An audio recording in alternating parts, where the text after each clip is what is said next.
Hi guys, in this video I'm going to show you how much I have marked up the two articles that you're going to be using for your essay number 2 this week. Now, I printed mine out because it helps me think if I can physically write on something, and I would highly encourage all of you to print these articles out too. Keep in mind that even if you don't have a printer, you can always come up to the main campus and use the computer lab on the first floor of the library. You can print there. Also, your local library probably has computers and printers.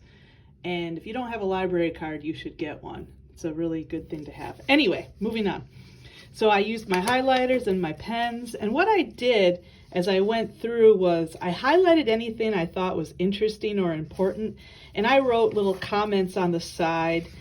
And I thought this was significant because we learned earlier in the semester that only about 0.05 of the US population is homeless, so this is way more than the regular population of the United States. And a lot of this, what I wrote, is sort of my personal opinions, and doing that is a good idea because it helps you engage with the article. Another thing I did, and I want you to pay attention to this, I used a bigger pen and I drew a rectangle around everyone who they quoted in the article, because that was one of the questions I asked you on a reading response. And also, it's a really good idea to keep track of who said what when you are reading the article, and that goes double when you're writing about it. And there's another person that was quoted. And then the one thing that is important to note about a printout is that obviously the hyperlinks aren't as obvious. They come out kind of underlined. And then this didn't print out that great, but that's okay. So I highlighted a lot of stuff. I like to use different colors sometimes. And doing this obviously takes longer than just reading through the article, but you're going to remember more. And I read this article first. So when I read this article, I was looking for stuff that I could kind of see a comparison to the other article.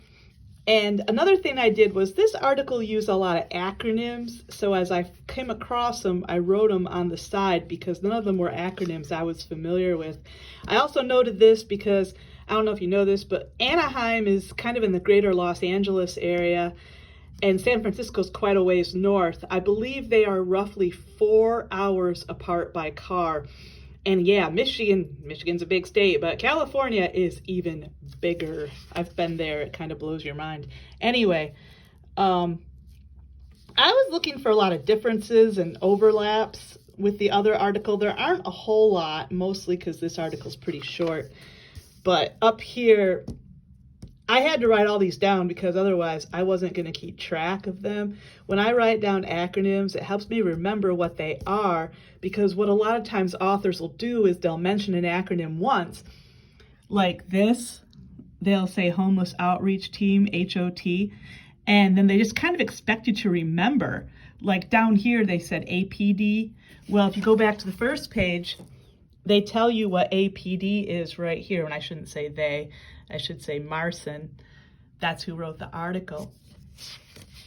And one thing I did was I would highlight something and then I would write down, like if I thought Boston and Barbara would agree with it.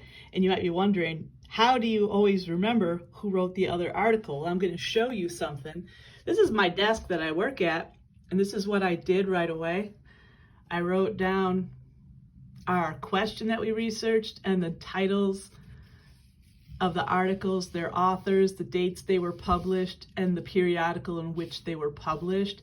I have to keep looking up here, and I'm teaching 2 English classes this semester, so I also wrote down my other sections.